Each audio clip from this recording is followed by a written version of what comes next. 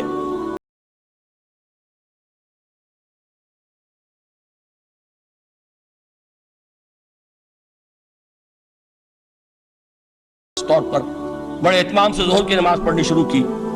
لیکن مجھے بتایا گیا کہ کلاس 4 امپلائیز جو ہیں ہمارے، یہ ڈرائیورز ہیں، پینز ہیں، یہ کھڑے ہنستے رہتے ہیں، شریک نہیں ہوتے.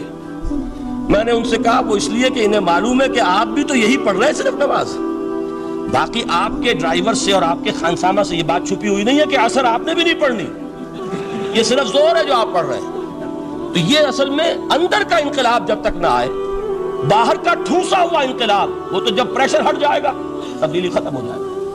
چوں بجاں در رفت جہاں دیگر شود، اندر انقلاب آئے. جب اندر تبدیلی ہو جائے گی اب انسان کا پورا وجود بدلے گا، پھر اس کے اندر سے تبدیلی جو ہے وہ ابھرے گی، اسے کسی خارجی دباؤ کی ضرورت نہیں ہوگی. جہاں چو دیگر شد جہاں دیگر شود. اور جب انسانی شخصیتوں کے اندر یہ انقلاب اندر سے آتا ہے تو پھر وہ عالمی انقلاب بنتا ہے. جیسے کہ محمد رسول اللہ کا انقلاب. واقعہ یہ ہے کہ اگر جوش کانسپیریسی، عبداللہ ابن سبا کی سازش اگر کامیاب نہ ہو گئی ہوتی اور مسلمانوں کے اندر آپس کا اختلاف اور سرپھٹول نہ ہو جاتا، جو حضرت عثمان کی شہادت، پھر حضرت علی کی شہادت رضی اللہ تعالی عنہما، اور حضرت علی کی دوران خلافت یہ آپس کے جو جنگیں ہوئی، جنگ جمل، جنگ صفین، جنگ نہروان، اگر یہ نہ ہوئی ہوتی تو جس سپیڈ کے ساتھ اور رفتار کے ساتھ انقلاب محمدی کی توسیع ہو رہی تھی علی صاحب الصلاۃ والسلام، کوئی طاقت دنیا میں نہیں تھی. اقبال نے اس کا بھی نقشہ کھینچا ہے کہ تھمتا نہ تھا کسی سے سیل رواں ہمارا. وہ سیل رواں تھا، کوئی روکنے والا نہیں تھا. انٹرنل سیبوٹاج وہ ہے کہ جس نے اس انقلاب کا راستہ روکا ہے. تو واقعہ یہ ہے کہ وہ اندرونی انقلاب حضور نے برپا کیا قرآن کے ذریعے صحابہ میں. اندر سے جو انقلاب تھا اس نے عرب میں ایک انقلاب کی شکل اختیار کی، اور یہ انقلاب جو ہے اتنی اپنے اندر قوت رکھتا تھا، اتنی پوٹینشیلٹی تھی اس کی کہ وہ 20 برس کے اندر اندر کہاں آکسس دریائے جیہوں، کہاں اٹلانٹک، تصور تو کی تاریخ میں اس سے پہلے اتنی بڑی کوئی مملکت قائم ہوئی نہیں، کہاں یمن اور کہاں ایشیائے کوچک، ایشیا مائنر ٹرکی، یہاں سے وہاں اور وہاں سے یہاں، اتنی عظیم مملکت حضرت عثمان رضی اللہ تعالیٰ عنہ کے عہد خلافت میں ہو چکی تھی۔ یہ بات اگر یہ چلتا معاملہ آگے تو کوئی قوت اب نہیں رہی تھی، سلطنت روما ختم ہو چکی تھی، سلطنت کسریٰ ختم ہو چکی تھی، پرختے اڑ گئے تھے، اب کون سی طاقت رہ گئی تھی جو سیلاب کا راستہ روکتی؟ یہ وہ یہودی سازش ہے جس نے اندر سے سیبوٹاج کیا۔ بہرحال یہ ہے انقلاب محمدی کا طریقہ، اندر سے تبدیلی۔ اسی کو علامہ اقبال نے کہا ہے، تیرے ضمیر پہ جب تک نہ ہو نزول کتاب، گرہ کشا ہے نہ راضی نہ صاحب کشاف۔ یہ قرآن اب بھی تم ایسے محسوس کرو کہ جیسے تمہارے دل پر نازل ہو رہا ہے۔ اور مجھے یاد آیا امام ابن قیم رحمۃ اللہ علیہ، ان کا ایک بڑا پیارا جملہ ہے، وہ کہتے ہیں قرآن کے بعض پڑھنے والے ایسے ہیں کہ جب وہ قرآن کو پڑھتے ہیں تو یوں محسوس کرتے ہیں کہ قرآن مصحف میں لکھا ہوا نہیں ہے، ان کے اپنے دل کے اوپر کندہ ہے، دل کے اوپر سے پڑھ رہے ہیں، یعنی اتنی کامل مطابقت وہ محسوس کرتے ہیں، اپنی فطرت، ہیومن نیچر اور قرآن کے اندر اتنی مطابقت ہے، اس طرح وہ ٹیلی کرتے ہیں ایک دوسرے کے ساتھ کہ محسوس ہوتا ہے کہ وہ کتاب ان صفحات میں لکھی ہوئی نہیں ہے بلکہ لوح قلب پر لکھی ہوئی ہے کہ جہاں سے وہ انسان اسے پڑھ رہا۔ تو پہلی بات تو قرآن مجید کی اس آیت کے حوالے سے اس پہلو سے ہمارے سامنے آئی کہ جو تاثیر ہے ذات ربانی کی تجلی کی، وہی تاثیر ہے اس قرآن مجید کی، بشرطے کہ ہمارے دل جو ہیں وہ کچھ اپنے اندر اس استعداد اور صلاحیت کو پیدا کر لیں۔ دوسرا مقام ہے سورہ یونس کا۔ اب کسی کلام کی عظمت کا دوسرا پہلو ہو سکتا ہے اس کی افادیت کے اعتبار سے، اس سے فائدہ کیا ہوگا نوع انسانی کے لیے۔ دیکھیے دو آیات، یہ عظیم خزانے ہیں عظمت قرآن کے۔ سورہ یونس میں، یا ایھا الناس، اے لوگو، قد جاءتکم موعظۃ من ربکم وشفاء لما فی الصدور وہدی ورحمۃ للمؤمنین۔ 4 الفاظ نوٹ کر لیجیے۔ اے لوگو، آ گئی ہے تمہارے پاس وہ چیز تمہارے رب کی طرف سے جو موعظہ ہے۔ موعظہ کسے کہتے ہیں؟ نصیحت۔ اس بات کو ذرا سمجھ لیجیے، ترتیب کیا ہے۔ نصیحت اسے کہتے ہیں، جی رہا نہیں جا رہا، میں نے اس کی ترتیب بدلی ہوئی ہے۔ مجھے یاد دلایا ایک صاحب نے کہ سورہ رحمان کی ابتدائی آیات کا بیان تو رہ گیا، وہ رہا نہیں، میں نے پڑھا کسی اور ترتیب سے تھا، بیان کسی اور ترتیب سے کر رہا ہوں۔ پڑھنے میں 4، 2 اور 1، اور اب جو میں بیان کر رہا ہوں پہلے ایک آیت سورہ حشر کی جو بیان کی، اب 2 آیات ہیں سورہ یونس کی۔ لوگوں، تمہارے پاس آ گئی ہے تمہارے رب کی طرف سے موعظت، اور تمہارے سینوں کے اندر جو روگ ہیں ان کے لیے علاج۔ توجہ کیجئے گا، ہم نے قرآن کو کیا سمجھا ہے؟ صرف ایک مقدس کتاب، ایک حصول ثواب یا ایصال ثواب کا آلہ۔ قرآن ہے کیا؟ نمبر 1 موعظہ۔ موعظہ کسے کہتے ہیں؟ وعظ اسے کہتے ہیں وہ بات جس سے دل نرم ہو جائے، دل کے اندر گداز پیدا کرنے والی شے۔ وجہ کیا ہے؟ اعلیٰ سے اعلیٰ حکیمانہ بات کسی سے کہی جائے، دل سخت ہے، اثر نہیں ہوگا، ایک کرسٹ آ جاتا ہے انسان کے دل کے اوپر۔ جیسے کہ یہود کے علماء کے بارے میں فرمایا گیا، ثم قست قلوبکم فہی کالحجارۃ او اشد قسوۃ وان من الحجارۃ لما يتفجر منه الانہار وان منها لما يهبط من خشیۃ اللہ وان منها لما يشقق فيخرج منه الماء۔ اے لوگوں،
یہ قرآن ہے جو دلوں کی سختی کو ختم کرے گا، گداز پیدا کرے گا۔ دوسری طرف علامہ اقبال کیا کہتے ہیں کہ جہاں تک ہمارے ہاں جو بھی تصوف کے معروف حلقے ہیں، صوفیاء حق کی بات نہیں کہہ رہا، وہاں قوالی ہو رہی ہوگی تو حال آ جائے گا۔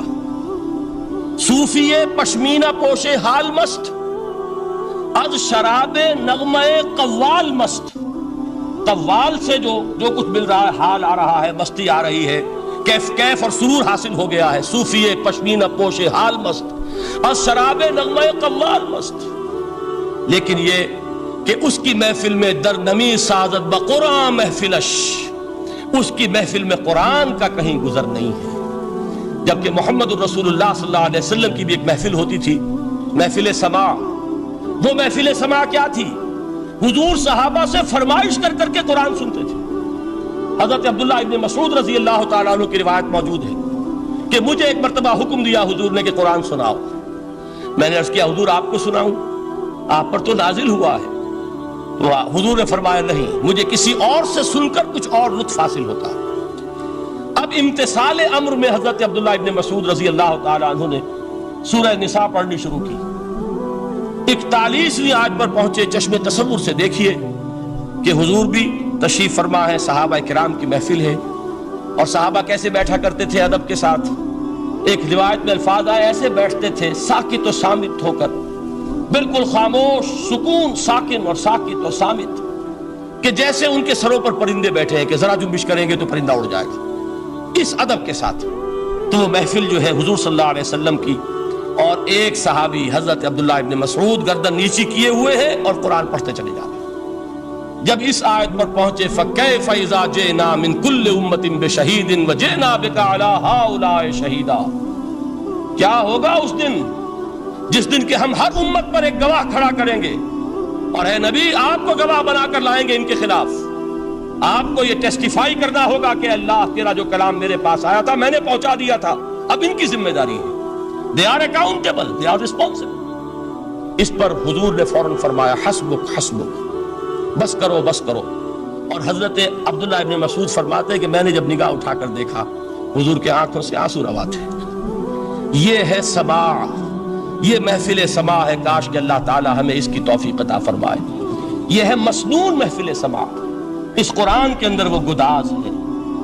آیا کہ نہیں 7ویں پارے کے بالکل آغاز میں وَإِذَا سَمِعُوا مَا أُنزِلَ إِلَى الرَّسُولِ تَرَىٰ أَعْيُنَهُمْ تَفِيضُ مِنَ الدَّمْعِ مِمَّا عَرَفُوا مِنَ الْحَقِّ يَقُولُونَ رَبَّنَا آمَنَّا فَاكْتُبْنَا مَعَ الشَّاهِدِينَ۔ تو یہ ہے دوسری چیز کہ در حقیقت تزکیہ نفس کا ذریعہ یہ قرآن ہے۔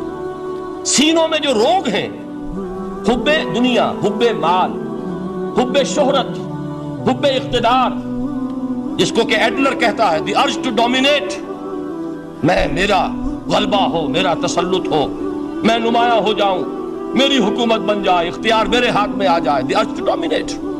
یہ ساری ارجز ہیں ہماری در حقیقت جس سے فساد رونما ہے۔ یہ حب مال ہے جس کی وجہ سے ہمارے اندر تنافس ہے۔ الہاکم التکاثر حتی زرتم المقابر، یہ کثرت اور بہتات کی طلب تمہیں غافل کیے رکھتی ہے یہاں تک کہ قبروں تک جا پہنچتے ہو۔ آنکھ انسان کی کھل نہیں پاتی، جس کے پاس 10 نسلوں کے لیے کھانے کو موجود ہے، اس کی بھی حرص جو ہے اور مزید کا لالچ جو ہے وہ ختم نہیں ہوتا۔ یہ چیزیں ہیں اصل روگ، ان دلوں کے روگوں کا اور سینوں کے اندر کے ان امراض کا علاج قرآن۔ یا ایھا الناس قد جاءتکم موعظۃ من ربکم وشفاء لما فی الصدور۔ اب جب یہ دو چیزیں ہو جائیں گی، اب تیسرا لفظ ہے ہدن۔ ہدایت بیکار ہے جب تک دل میں گداز نہ ہو، ہدایت بیکار ہے جب تک کہ نیت درست نہ ہو۔ کوئی شخص بڑا عالم ہے لیکن اپنے علم کو اس نے ذریعہ بنایا ہے دنیا کمانے کا، تو در حقیقت یہ قرآن اس کے حق میں ہدایت نہیں ہے، اس کے حق میں عذاب خدا بندی کا ذریعہ بن رہا۔ حضور نے خود فرمایا القرآن حجت لک او علیک، یہ قرآن یا تمہارے حق میں حجت ہے یا تمہارے خلاف حجت بنے گا قرآن کے قیامت کے دن۔ اس لیے کہ ایک شخص اس کو دنیا کمانے کا ذریعہ بنا رہا ہے، ایک شخص اس کو شہرت کے حصول کا ذریعہ بنا رہا ہے، ایک شخص علم کو ذریعہ بنا رہا ہے دنیا میں نمایاں ہونے کا، اپنی تعریف کا۔ حضور نے فرمایا کہ قیامت کے دن سب سے پہلے 3 افراد کا معاملہ پیش ہوگا عدالت خداوندی میں۔ ایک وہ جو بڑا عالم سمجھا جاتا تھا، اس سے بڑا علم پھیلا، دوسرا وہ جو بہت صاحب ثروت تھا، اس نے بہت خیرات کے کاموں میں پیسہ لگایا۔ تیسرا وہ جو دنیا میں شہید سمجھا جاتا تھا کہ اللہ کی راہ میں جنگ کرتے ہوئے جان دیا۔ اللہ ان تینوں سے جو اس کو نعمتیں دی تھی ان کا ذکر کر کے پوچھے گا کہ میں نے تمہیں یہ دیا، تمہیں یہ دیا، تمہیں یہ دیا، تم کیا کر کے لائے؟ وہ شہید کہے گا کہ اللہ میں نے تیری راہ میں جنگ کی اور اپنی جان دے دی تاکہ تو راضی ہو جائے۔ اللہ فرمائے گا کذبتا، تو نے جھوٹ بولا، انک قد قاتلت لئن یقال جریء، تو نے تو یہ جنگ اس لیے کی تھی کہ کہا جائے کہ بڑا جری ہے، بڑا بہادر ہے۔ یہ لوگوں سے بہادری کے تمغے لینا تمہارا مقصود تھا۔ وقد قیل، وہ کہا جا چکا ہے، اب یہاں تمہارے لیے کچھ نہیں۔ اور فرشتوں کو حکم ہوگا اور وہ اوندے منہ اس کو گھسیٹتے ہوئے جہنم میں جھونک دیں۔ دنیا میں شہید سمجھا جا رہا ہے، آخرت میں جہنمی۔ یہی حال اس عالم کا ہوگا، یہی حال اس دولت مند کا ہوگا۔ تم نے یہ علم پھیلایا تھا کہ تمہارے علم کا چرچا ہو جائے، تمہاری شہرت ہو جائے، لوگ تمہاری دست بوسی کرنے لگے، لوگ تم سے جھک کر ملے۔ وہ دنیا میں ہو گیا، تمہارا مطلوب مل چکا، تمہارا مقصود حاصل ہو چکا، اب یہاں کچھ نہیں۔ تو جان لیجئے کہ جب تک دلوں کے روگ درست نہ ہوں، علم بیکار ہے، ہدایت قطعاً غیر مفید ہے۔ پہلے دلوں کا کرست اترے، اس کی سختی دور ہو، یہ ہے موعظہ۔ دلوں کے اندر سے حب جاہ، حب دنیا، حب مال نکلے، یہ ہے تزکیہ۔ شفاء لما فی الصدور، اب ہدایت خدا بندی، اب راستہ آپ دیکھیں گے اور اس راستے پر چلیں گے۔ یہ ہدایت جو ہے دنیا میں، یہی آخرت میں رحمت کی شکل میں ظاہر ہوگی۔ جنہوں نے اس قرآن کی ہدایت سے فائدہ اس دنیا میں اٹھایا، آخرت میں رحمت خدا بندی کی بدلیاں ان پر سائے کریں۔ ایک حدیث میں تو باقاعدہ الفاظ آئے ہیں کہ سورہ بقرہ اور سورہ آل عمران یہ دو بدلیوں کی صورت میں ظاہر ہوں گی میدان حشر میں، اور ان لوگوں پر سایہ کریں گی کہ جن کو ان سے بڑی محبت تھی۔ یہ چار الفاظ نوٹ کر لیجئے اسی ترتیب کے ساتھ: یا ایھا الناس قد جاءتکم موعظۃ من ربکم وشفاء لما فی الصدور وہدی ورحمۃ للمؤمنین قل بفضل اللہ وبرحمتہ، اے نبی کہہ دیجئے یہ اللہ کا بڑا فضل ہے، لوگوں سمجھو، اس کی بڑی رحمت کا ظہور ہوا ہے اس قرآن کی شکل میں، اس کی رحمت کا مظہر عتم قرآن ہے، اس کے فضل کا سب سے بڑا ثبوت قرآن ہے۔ فَبِذَلِكَ فَلْيَفْرَحُوا، اس پر انہیں خوشیاں منانی چاہیے۔ اترانا ہے تو اس پر اترائیں کہ اتنی بڑی دولت ہمارے پاس ہے، اتنا بڑا احسان ہے جو اللہ نے ہم پر کیا ہے۔ فَبِذَلِكَ فَلْيَفْرَحُوا هُوَ خَيْرٌ مِّمَّا يَجْمَعُونَ، جو چیزیں یہ جمع کرنے کی فکر کر رہے ہیں ان سے کہیں زیادہ قیمتی یہ قرآن ہے۔ کاش کہ یہ دو آیات ہی ہمارے قلب کے اوپر یہ کندہ ہو جائے۔ پہلی بات میں نے عرض کی تھی، اس کا شعور ہر ایک کے لیے ممکن نہیں، اس کا باطن بیدار ہو چکا ہو۔ لو انزلنا هذا القرآن على جبل لرأيته خاشعا متصدعا من خشیۃ اللہ، جن کی ارواح بیدار ہو چکی ہوں وہ قرآن کی اس تاثیر کو محسوس کریں گے۔ لیکن یہ دوسری چیز ہے کہ جو ہمارے لیے پریگمیٹک پہلو سے، عملی اعتبار سے، افادے کے اعتبار سے یہ چار الفاظ اور رحمت اور فضل خدا بندی کا سب سے بڑا مظہر، اور خوشیاں مناؤ کہ اللہ کی یہ نعمت تمہارے پاس موجود ہے۔ اب وہ تیسرا مقام ہے سورہ رحمان کا، بڑی چھوٹی چھوٹی آیات۔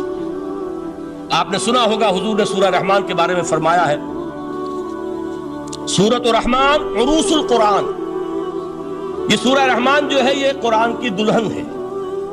جیسے دلہن کو آپ خوشنما لباس پہناتے ہیں، آراستہ پیراستہ اس کو گہنے اور اس کو زیور پہناتے ہیں، تو جس طریقے سے سجاتے ہیں آپ دلہن کو، اللہ تعالیٰ نے ایک سورت قرآن مجید میں ایسی رکھی ہے سورہ رحمان کہ اسے خوب سجایا ہے۔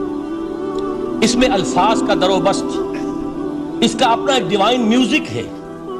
وہ تو اللہ تعالیٰ قراء جو ہے، خاص طور پر مصر کے قراء، اللہ تعالیٰ ان پر رحمت نازل فرمائے، ان کی خطاؤں سے درگزر کرے۔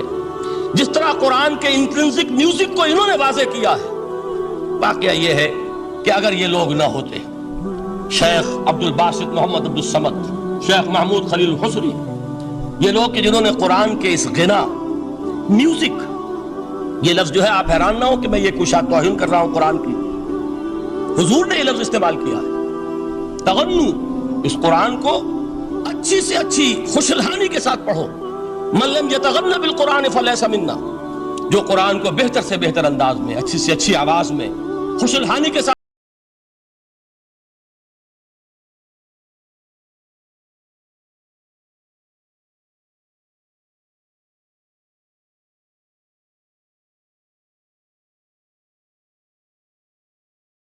پڑھ رہے تھے، کھڑے ہوئے کیف کے عالم میں قرآن تلاوت کر رہے ہیں. حضور کو بہت پسند آئی ان کی قرات، کافی دیر تک وہاں کھڑے سنتے رہے. اب انہیں کیا پتا کون سن رہا ہے. بالکل اسی طرح سمجھ لیجئے ایک بات یاد آئی ہے. حضور فرماتے ہیں کہ جس طرح کان لگا کر اللہ قرآن کو سنتا ہے کسی چیز کو نہیں سنتا. ہمیں نظر نہیں آتا نا، ہمیں معلوم نہیں. ہم قرآن پڑھ رہے ہیں تو سننے والا کون ہے؟ سب سے زیادہ کان لگا کر خود اللہ. یہاں اس لیے مجھے یاد آیا کہ ابو موسیٰ اشعری کو کیا پتا تھا کہ کون سن رہا ہے. وہ اپنی کیفیت میں نماز میں تہجد میں قرآن کی تلاوت کر رہے تھے، اور ظاہر بات ہے ان کے گھر ایکڑوں میں بنے ہوئے نہیں تھے، ایک ایک کمرہ، ایک ایک کوئی حجرہ، ایسے ہی تو گھر تھے نا صحابہ کے. لہذا حضور پاس سے گزرے، آواز آئی، کافی دیر سنتے رہے. اس کے بعد آپ تشریف لے گئے. صبح فجر میں ملاقات ہوئی تو حضور نے تحسین کے انداز میں فرمایا، یا ابا موسیٰ انک قد اوتیت مزمارا من مزامیر آل داؤد. اے ابو موسیٰ تمہیں تو آل داؤد کے سازوں میں سے ایک ساز اللہ نے عطا فرما دیا ہے. جس طرح حضرت داؤد لہن داؤدی مشہور ہے کہ جب وہ پچھلے پہر رات کو حمد کے ترانے الاپتے تھے، قرآن میں ہے کہ پرندے شامل ہو جاتے تھے ساتھ، اور پہاڑ وجد میں آتے تھے، پہاڑ بھی ان کے ساتھ شریک ہوتے تھے. تو جس طرح کا اللہ نے ان کو لہن عطا فرمایا تھا، حضور نے تحسین کے انداز میں فرمایا ہے ابو موسیٰ اشعری اللہ نے تمہیں بھی آل داؤد کے سازوں میں سے ایک ساز عطا فرمایا.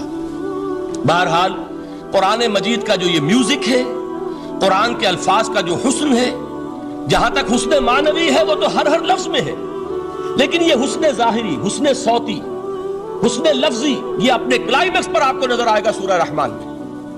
لیکن قرآن میں یہ سورت اس اعتبار سے بھی ممتاز ہے، اس کی 4 آیات پر ذرا توجہ کریں گے، عجیب حقائق سامنے آئیں گے. جہاں یہ قرآن مجید کے حسن صوت اور حسن لفظی کی معراج ہے، وہیں اس کی پہلی 4 آیات میں 4 چوٹی کی چیزوں کا ذکر ہے، سب سے اونچی چیزیں. پہلی آیت کیا ہے؟ الرحمن. ایک آیت ہو گئی. رحمان کیا ہے؟ اللہ کا نام ہے. کبھی آپ نے غور کیا اللہ کے ناموں میں سب سے پیارا نام کون سا ہوگا؟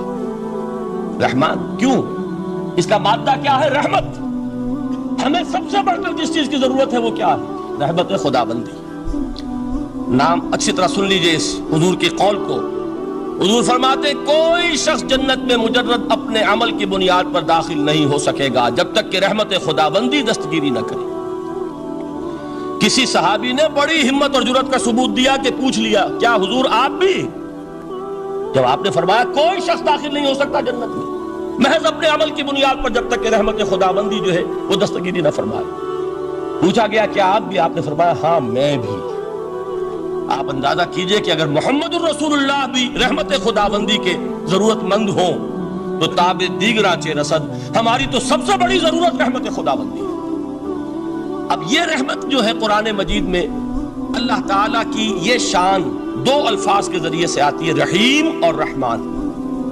اور کوئی مادہ نہیں ہے جس سے 2 نام بنتے ہوں اللہ کے، لیکن یہ مادہ ہے واحد رحمت کا کہ جس سے رحمان بھی ہے رحیم بھی ہے. رحیم صفت مشبہ ہے، رحمت دائم ہو جائے گی، مستقل ہوگی تو رحیم کہیں گے. اور رحمان اس میں رحمت کی ہے وہ شان ہے کہ جیسے ٹھاٹھے مارتا ہوا سمندر ہو، ہیجان کی کیفیت، طوفانی کیفیت، رحمت خداوندی کا طوفانی جوش، وہ ہے رحمان. آپ تو رہتے اس علاقے میں ہیں، آپ کو معلوم ہے عرب اگر بھوکا مرا جا رہا ہو تو کیا کہے گا؟ انا جوعان. پیاسا مرا جا رہا ہو انا عطشان. بہت غضبناک ہوگا غضبان. غضبان آصفہ قرآن میں آیا ہے، بہت غضبناک. رحمان جس کی رحمت جو ہے جوش میں ہے، ٹھاٹھے مارتے ہوئے سمندر کے مانند. تو یہ اللہ تعالیٰ کے ناموں میں سب سے پیارا نام. اب آگے چلیے. الرحمن علم القرآن. رحمان نے قرآن سکھایا. رحمت خداوندی کا سب سے بڑا مظہر، رحمان کی رحمانیت کا سب سے بڑا مظہر قرآن ہے. ان میں جو منطقی ربط ہے اس کو سمجھتے جائیے. اچھا آپ یہ سوچئے جو علم بھی انسان کو حاصل ہوا وہ کس نے دیا؟ اللہ نے. سائنس کا علم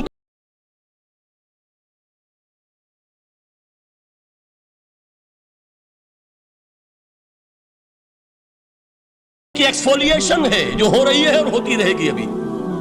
اور دوسرے علم ہے وہ کس نے دی؟ اللہ نے دی. لا یحیطون بشیء من علمہ الا بما شاء، مخلوق میں سے کوئی اللہ کے علم میں سے کسی شے کا احاطہ نہیں کر سکتا مگر وہ جتنا اللہ دینا چاہے۔ لیکن یہ کہ تمام علوم میں چوٹی کا علم قرآن، نوٹ کرتے جائیے، اب چوٹی کی چیزیں جمع کیجیے۔ اللہ کے ناموں میں چوٹی کا نام رحمان، اللہ نے جو کچھ انسان کو سکھایا اس میں چوٹی کا علم قرآن۔ خلق الانسان، انسان کو پیدا فرمایا۔ سوال یہ کہ حیوانات کو کس نے پیدا فرمایا؟ آسمان کس نے پیدا کیے؟ زمین کس نے پیدا کی؟ فرشتے کس نے پیدا کیے؟ کیا مطلب خلق الانسان؟ اس کی تمام مخلوقات میں اس کا کلائمیکس، اس کی تخلیق کی معراج، اس کے تخلیق کا نقطہ عروج انسان ہے۔ یہ ہے کہ جو مسجود ملائک بنا ہے۔ وَلَقَدْ كَرَّمْنَا بَنِي آدَمَ وَحَمَلْنَاهُمْ فِي الْبَرِّ وَالْبَحْرِ وَرَزَقْنَاهُمْ مِنَ الطَّيِّبَاتِ وَفَضَّلْنَاهُمْ عَلَى كَثِيرٍ مِّمَّنْ خَلَقْنَا تَفْضِيلًا۔ تو تخلیق میں سب سے اونچی تخلیق انسان کی، علموں میں سب سے اونچا علم قرآن کا، اللہ کے ناموں میں سب سے اونچا نام رحمان۔ اب آئیے چوتھی چیز، علمہ البیان، انسان کو بیان کی صلاحیت عطا فرمائی۔ کیا اور کوئی صلاحیت عطا نہیں کی؟ بینائی کس نے دی؟ اللہ نے۔ اسی طریقے سے سماعت کس نے عطا فرمائی؟ اللہ نے۔ کتنی فیکلٹیز ہیں، کتنے ایکسٹرنل آرگنز ہیں سینس کے، کتنے انٹرنل سینسز ہیں جو اللہ نے دیے ہیں۔ لیکن یہاں بھی سمجھ لیجئے جتنی فیکلٹیز ہیں ہیومن فیکلٹیز، ان میں ٹاپ کی فیکلٹی جو ہے وہ اسپیچ ہے، کلام ہے، بیان ہے۔ جن لوگوں نے میڈیکل سائنس کا مطالعہ کیا ہے وہ جانتے ہیں کہ یہ برین ہے، ہیومن برین، اس برین میں جو وہ اوپر ایک زرد سا مادہ ہوتا ہے، گرے میٹر، اس کی ایک کوٹنگ ہوتی ہے، یہ ہائیسٹ ایوالوڈ فارم ہے، اور اس میں سب سے بڑا رقبہ جو ہے وہ اسپیچ سینٹر کہلاتا ہے۔ اسی لیے انسان کو حیوان ناطق کہتے ہیں۔ حیوان کے اور انسان کے مابین امتیاز قائم کیا گیا، نطق، گویائی، بولنا۔ اب یہ کیا چیز ہوئی؟ انسان کی صلاحیتوں میں سے سب سے اونچی صلاحیت، 4 آیتیں ہو گئی نا۔ اللہ کے ناموں میں سب سے چوٹی کا نام رحمان، اس نے جو علوم پیدا کیے ان میں چوٹی کا علم قرآن، اس نے جو مخلوقات پیدا فرمائی ان میں چوٹی کی مخلوق انسان، انسان کو جو صلاحیت اور استعدادات عطا فرمائی ان میں چوٹی کی استعداد بیان۔ جمع کیجئے، نتیجہ کیا نکلے گا؟ وہ نتیجہ ایک حدیث نبوی کی شکل میں سامنے آتا ہے۔ پہلی حدیث میں نے یہی پڑھی تھی، اس کے راوی کون ہے؟ عثمان ابن عفان۔ میں حیران ہوتا ہوں وہ قافیہ یہاں بھی موجود ہے، رحمان، قرآن، بیان، انسان، عثمان، عفان، باپ کا نام بھی اسی وزن پر ہے، عثمان ابن عفان۔ عن عثمان ابن عفان رضی اللہ تعالی عنہ قال قال رسول اللہ صلی اللہ علیہ وسلم، حضرت عثمان شہید مظلوم ذو النورین رضی اللہ تعالی عنہ فرماتے ہیں کہ اللہ کے رسول صلی اللہ علیہ وسلم نے فرمایا، خیرکم من تعلم القرآن وعلمہ، تم میں سے بہترین لوگ وہ ہیں جو قرآن سیکھیں اور سکھائیں۔ قوت بیان جو تمہاری ٹاپ فیکلٹی ہے، اس کا استعمال کسی گھٹیا کام کے لیے نہیں ہونا چاہیے۔ دیکھیں اردو میں محاورہ ہے کہ توپ سے مکھی نہیں ماری جاتی۔ توپ بنائی گئی ہے کسی بڑی شے کے لیے، مکھی مارنے کے لیے توپ استعمال نہیں ہوتی۔ یہ قوت بیان جو ہے، جو ٹاپ موسٹ فیکلٹی ہے ہیومن، جو فیکلٹیز ہیں ان میں سے، اس کا استعمال بھی ٹاپ موسٹ ہونا چاہیے۔ قرآن کو بیان کرو، وہ جیسے کہ علامہ اقبال نے کہا ہے، بلکہ غالباً ان کے قبر پر آس پاس جو اشعار لکھے ہوئے ان میں سے ایک یہ بھی ہے، اگر یک قطرہ خونداری، اگر مشتے پرے داری، بیابامن تو آموزم طریق شاہ بازی را، اگر تمہارے اندر ایک قطرہ بھی خون کا ہے اور مٹھی بھر بھی پر اگر اللہ نے دیے ہیں تو ہے میرے پاس آؤ کہ میں تمہیں شاہبازی کے طریقے سکھاؤں۔ اسی طرح جان لیجئے، اگر اللہ نے قوت گویائی عطا فرمائی، اگر اللہ نے تمہیں حیوان ناطق بنایا، اگر اللہ تعالیٰ نے تمہیں یہ صلاحیت عطا فرمائی، اس صلاحیت کا مصرف دنیا کو نہ بناؤ، اس صلاحیت کا مصرف اللہ کے کلام کو پھیلانے پر اس کو صرف کرو۔ خیرکم من تعلم القرآن وعلمہ، خیر جب لفظ آتا ہے بغیر من کے، ورنہ تو آتا ہے خیر من ہو، تو یہ ہوگی کمپیریٹیو جو ایک ایڈجیکٹیو جو ہوتی ہے، لیکن یہ سپرلیٹیو ڈگری ہے جب بغیر من کے ہوگا۔ خیرکم، دی بیسٹ امنگسٹ یو، جو تم میں بہترین لوگ ہیں وہ کون ہیں؟ من تعلم القرآن وعلمہ، جو قرآن سیکھیں اور سکھائیں، قرآن پڑھیں اور اسے بیان کریں۔ آج جان لیجئے سب سے بڑی ضرورت اس بات کی ہے کہ آج کا قرآن پڑھیں۔ آپ حیران ہوں گے کہ یہ کیا کہا اس نے۔ دیکھیے قرآن اترا ہے 1400 برس پہلے، لیکن تا قیام قیامت نوع انسانی کو جتنے مسائل در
الرسالۃ وادیت الامانۃ ونصحت الامۃ وکشفت الغمۃ۔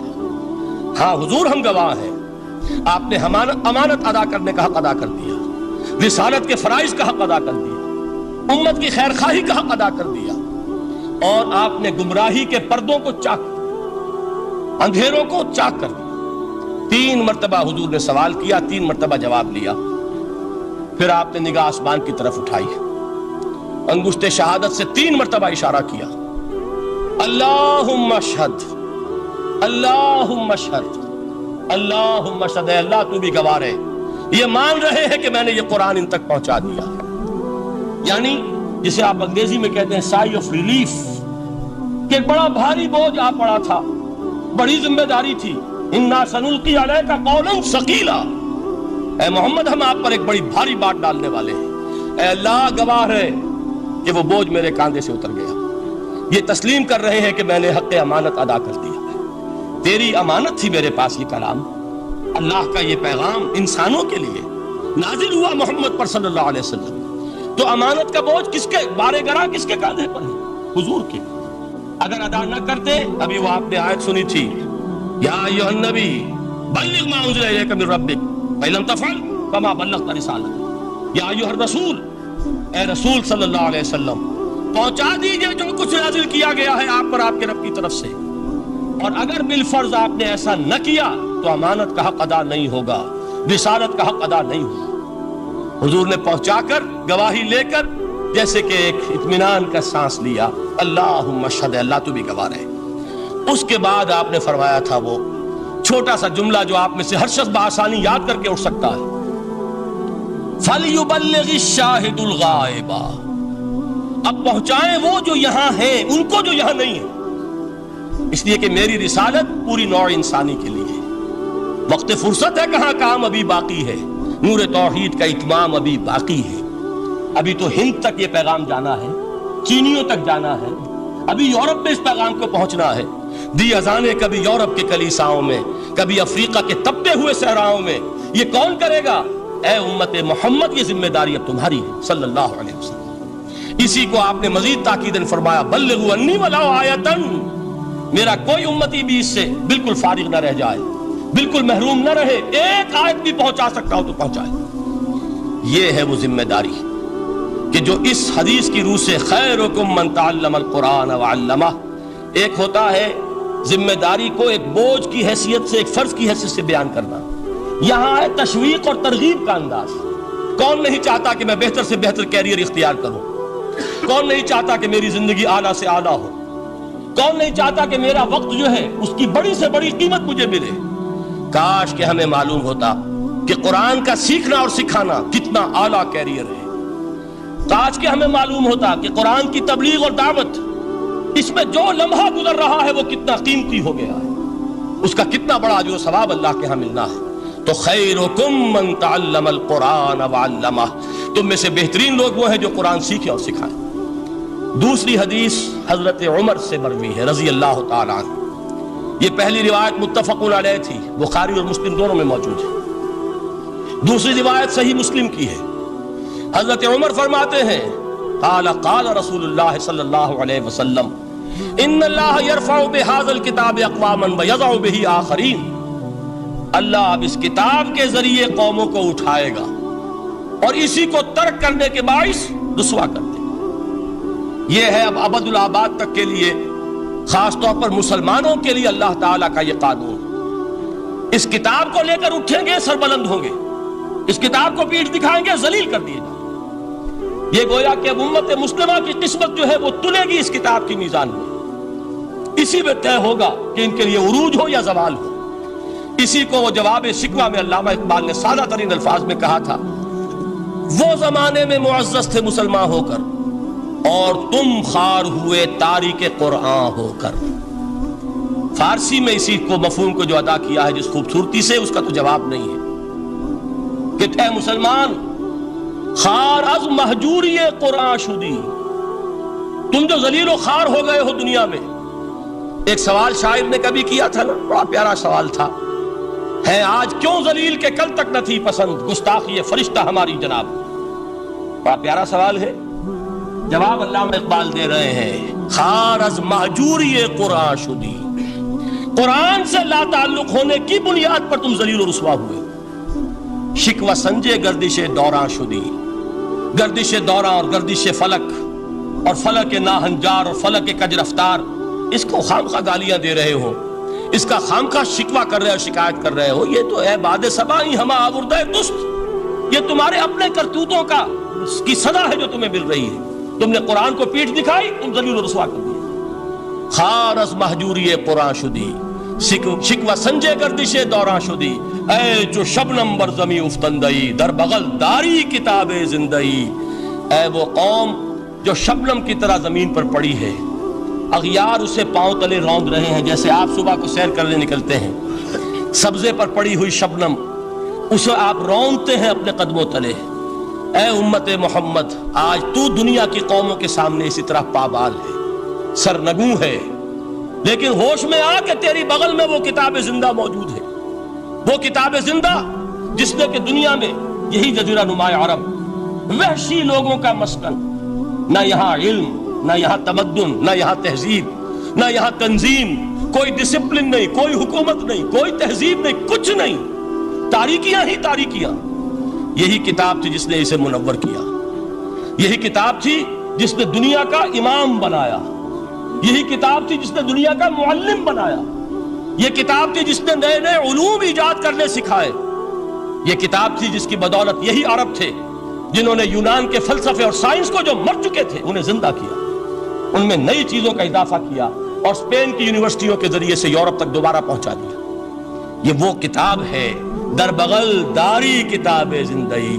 اقبال نے کیسے کیسے شکوے کہے ہیں، اسی قرآن میں ہے اب تر کے جہاں کی تعلیم، جس نے مومن کو بنایا مہو پرویں کا امیر۔ اس قرآن کو لے کر مسلمان نکلا ہے، ایک ہاتھ میں قرآن، ایک میں تلوار۔ برا نہ مانیے، قرآن تلوار کا نام بھی آپ اپولوجیٹک انداز میں نہ لیا کریں۔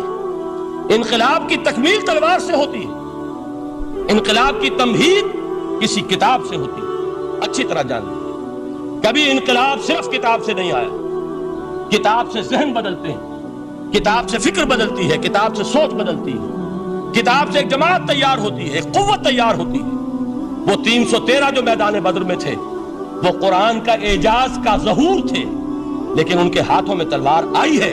ہم اسے ڈینائی نہیں کریں گے کہ در حقیقت انقلاب محمدی کی تکمیل میں یقیناً تلوار کا حصہ، لیکن یہ تلوار ہاتھ میں لینے والے آتے کہاں سے اگر قرآن کے ذریعے سے محمد الرسول اللہ نے وہ جماعت تیار نہ کی ہوتی؟ وہ کام کیا ہے، یتلو علیہم آیاتہ ویزکیہم ویعلمہم الکتاب والحکمہ، وہ سارا عمل قرآن کے گرد گھوم رہا جس سے وہ جماعت تیار ہوئی۔ اور پھر اقبال نے اس کو بھی 2 جملوں کے اندر ادا کر دیا، ایک شعر کے 2 مصرے، با نشہ درویشی در ساز و دما دم زن، چون پختہ شوی خدرا بر سلطنت جمزن.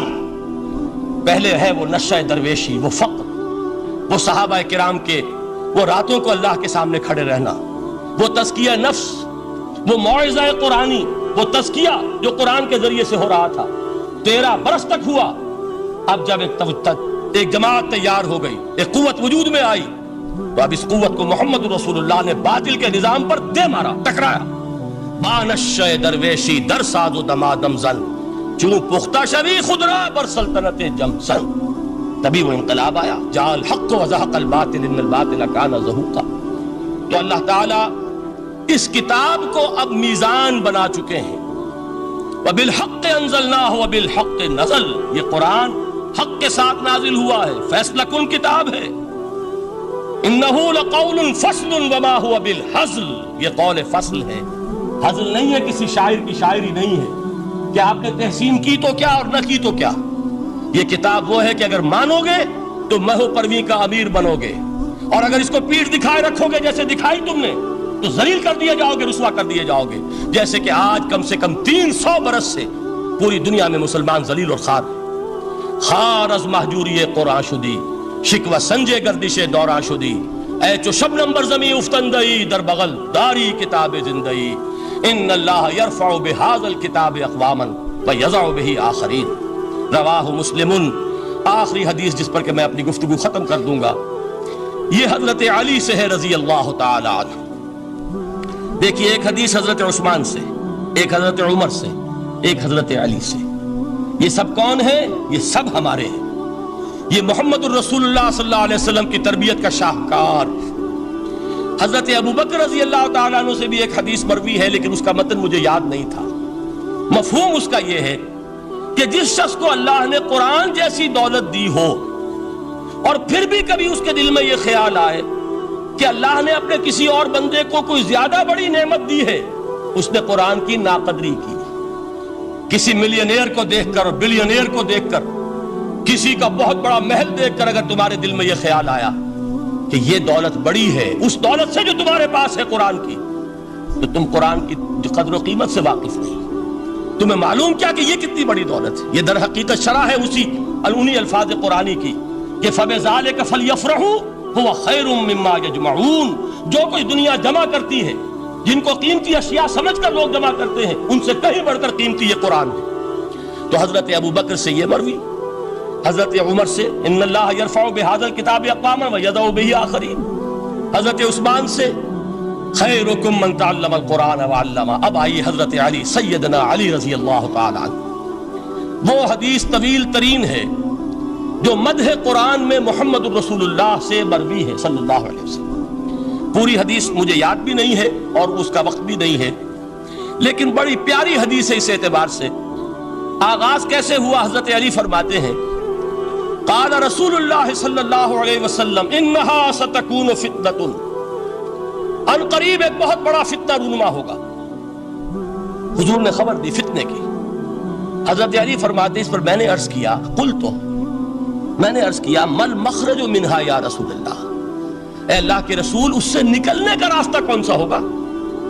دیکھیے یہ لکھا ہوا ایگزٹ، نکلنے کا راستہ. اور عام طور پر آپ نے دیکھا ہوگا بڑے ہالز میں یہ سرخ روشنی ہوتی ہے، اس میں اس کا اہتمام کیا جاتا ہے کہ اگر خدا نہ خواستہ کو حادثہ ہو جائے لوگوں کو معلوم ہو نکلنے کا راستہ کون سا. یہ مخرج. حضور نے خبر دی کہ فتنہ ہوگا. تو دیکھیے میں ایک بات عرض کیا کرتا ہوں، ذرا توجہ کیجئے.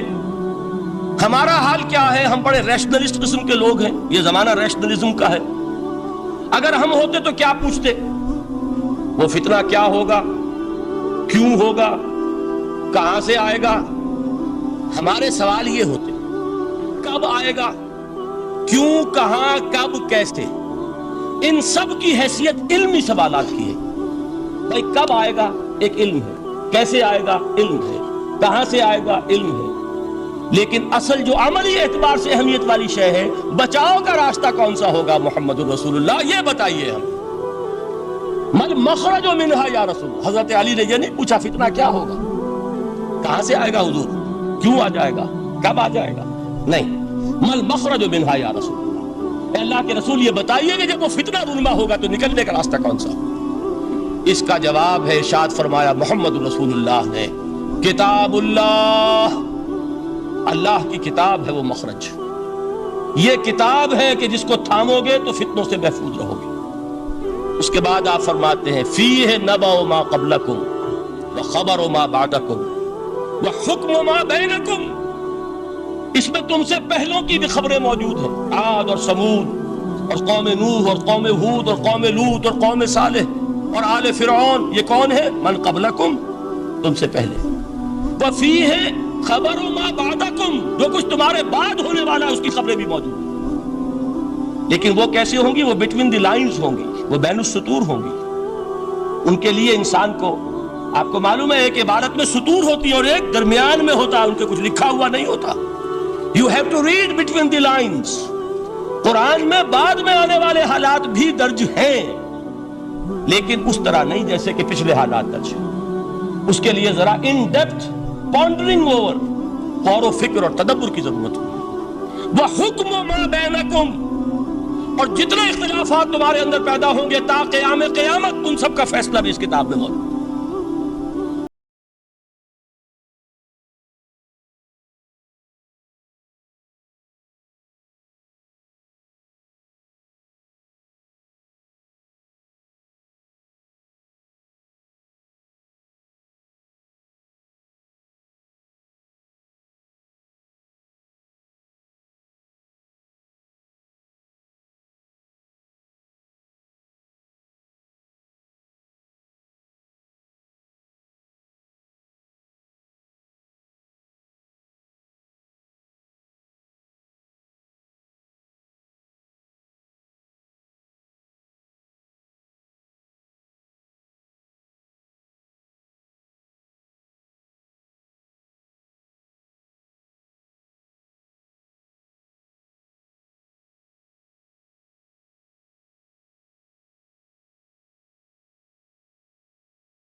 دیتا ہے لیکن سزا بھی بہت سخت ہوتی ہے. ان بطش ربک لشدید، وہ ہم پر کوڑا برسا ہے. تاریخ انسانی کی عظیم ترین شکستوں میں سے ایک شکست ہے کہ جو ہمارے ماتھے پر کلنک کے ٹیکے کی طرح موجود ہے.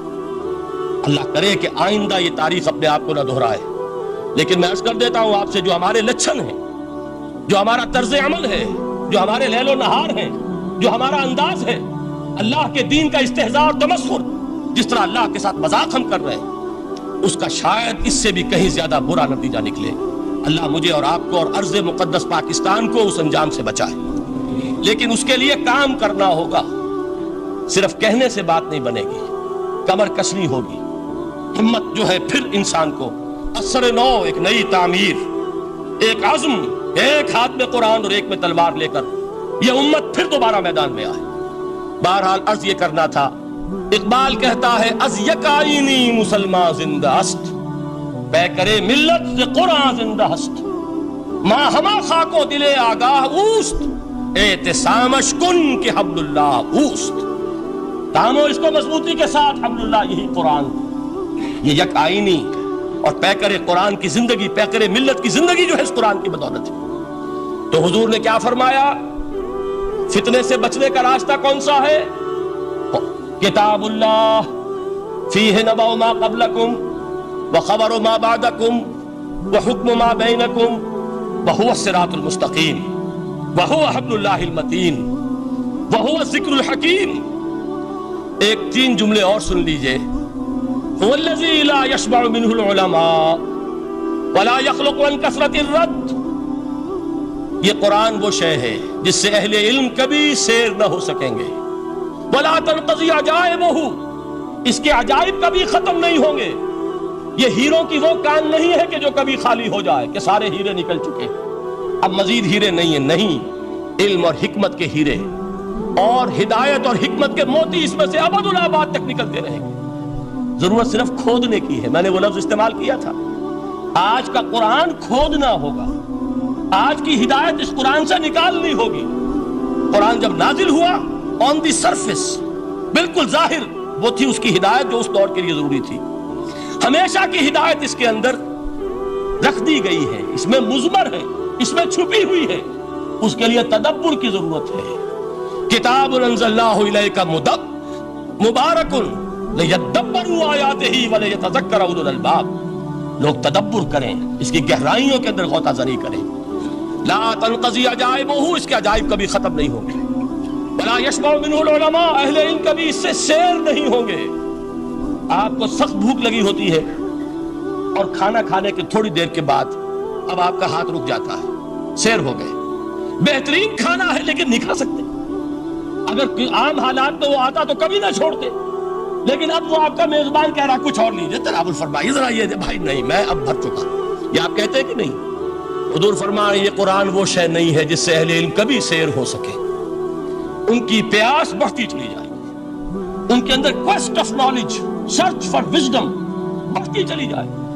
کبھی بھی انسان یہ محسوس نہیں کرے گا کہ مجھے جو لینا تھا میں لے چکا، بلکہ یہ کہ جیسے جیسے قدم آگے بڑھیں گے تہذیب کے، تمدن کے، علم کے، اتنے ہی قرآن جو ہے وہ آگے بڑھتا چلا جائے گا ہر دور کی رہنمائی کے لیے. لا تنقضی عجائبہ ولا یخلق عن کثرت الرد، بار بار کے پڑھنے سے اس پر بوسیدگی طاری نہیں ہوگی. دنیا کی اور کتابیں ہیں، 1 دفعہ پڑھ لیں گے، 2 دفعہ پڑھ لیں گے، 3 دفعہ پڑھ لیں گے، 4 دفعہ پڑھ لیں گے، پھر جی نہیں چاہے گا. لیکن یہ کتاب وہ ہے. امام شافعی کا میں واقعہ آپ کو سناتا ہوں. وہ یہ کہتے ہیں کہ ایک مرتبہ میرے ذہن میں یہ سوال آ گیا کہ اجماع کے لیے بھی قرآن مجید میں کوئی سند ہے، دلیل ہے؟ سب مانتے ہیں کہ اجماع جو ہے سورس ہے قرآن کے اسلامی قانون کی، جس پر کہ امت کا اجماع ہو جائے. تو کہتے ہیں میں نے 300 مرتبہ قرآن پڑھا اول سے آخر تک، صرف اس دلیل کی تلاش میں. 300 مرتبہ مجھے نہیں ملی. 301ویں مرتبہ جب پڑھ رہا تھا مجھے روشنی مل گئی. وہ یبتغی غیر سبیل المومنین کے جو الفاظ آئے ہیں، نولہ ما تولی ونصلہ جہنم، جو کوئی شخص مسلمانوں کے راستے کو چھوڑ کر کوئی اور راستہ اختیار کرے گا ہم اسے اسی کے حوالے کر دیں گے اور جہنم میں پہنچا دیں گے. معلوم ہوا مسلمانوں کا جس پر اجماع ہو جائے اس کو بھی ایک سند حاصل ہے. یہ مسلمانوں کا مجمع علیہ ایک راستہ ہے، اس کو بھی ایک سند اور دلیل کی حیثیت حاصل ہے. اب آخری الفاظ جو میں نے پڑھ کر سنائے تھے شروع میں، 4 الفاظ ہیں چوٹی کے.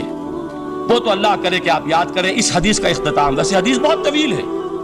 قرآن مجید کی عظمت کا بیان محمد الرسول اللہ کی زبانی صلی اللہ علیہ وسلم. قدر گوہر شادانت یا بدانت گوہری. میں نے قرآن کے 3 مقامات سے 7 آیتیں سنائی اور حضور صلی اللہ علیہ وسلم کی چند احادیث سنا رہا ہوں. آخری الفاظ کیا ہیں؟ من قال بہی صدق.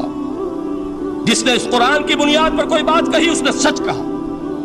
ومن حکم بہی عدل. جس نے اس قرآن کی بنیاد پر کوئی فیصلہ کیا اس نے عدل کیا. ومن عمل بہی اجر. اور جس نے اس پر عمل کیا اس کا اجر محفوظ. اور آخری ٹکڑا ومن دعا الیہ ہدی الی صراط مستقیم. جو اس کی طرف بلائے گا اس قرآن کی طرف کسی اور کو ہدایت ہو نہ ہو اس کی ہدایت گارنٹیڈ ہے. ہدی الی صراط مستقیم. یہ ماضی مجہول وہ ہے جو کوئی شے ہو چکی. جو اس قرآن کی طرف لوگوں کو بلائے گا اسے تو ہدایت نصیب ہو گئی صراط مستقیم کی طرف. اللہ تعالیٰ مجھے اور آپ کو اس بات کی توفیق دے. اس قرآن مجید کی عظمت کا انکشاف ہو ہم پر کسی ادنا سے ادنا درجے میں. اس درجے میں تو ہو جائے کہ پھر کسی اور چیز کے پڑھنے میں لذت محسوس نہ ہو. اگر یہ بھی نہیں ہے, اگر ڈائجسٹ پڑھنے میں زیادہ دلچسپی ہے اور شکاریات پڑھنے میں زیادہ دل لگتا ہے, اور اگر بھوت پریت کی کہانیاں, یہ بھی عجیب ہے انسان کا معاملہ. اچھے اچھے عقلاء اور اچھے اچھے بالغ لوگ وہ بھی اس قسم کی اوکلٹ چیزیں پڑھتے ہیں تو معلوم ہوا کہ قرآن مجید سے شناسہ نہیں, قرآن سے تعارف نہیں ہوا, اس کے جمال و جلال سے کوئی حصہ نہیں ملا. اگر یہ ہو جائے کم سے کم جیسے کہ کہا تھا انہوں نے, وہ جو سبع معلقہ کے شاعر ہیں آخری, اب بعد القرآن, کیا قرآن کے بعد بھی گنجائش ہے کہ اب میں شعر کہوں؟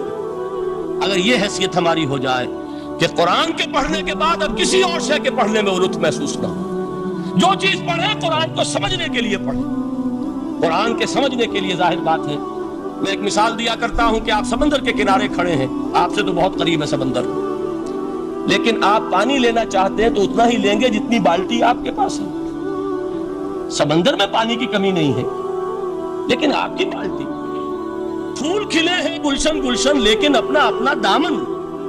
گلشن میں پھول کی کمی نہیں ہے, میری جھولی چھوٹی ہے, کیا کروں؟ تو اگر آپ کا ظرف ذہنی چھوٹا ہے تو قرآن سے کتنا کچھ اس میں اڈیل لیں گے. ظرف ذہنی وسیع ہونا چاہیے, آپ کے ذہن کے اندر وسعت ہو, اور یہ وسعت ذہن جو ہے یہ پیدا ہوتی ہے دوسرے علوم سے. آپ سائنس جتنی پڑھیں گے آپ کا ذہن وسیع سے وسیع تر ہوگا.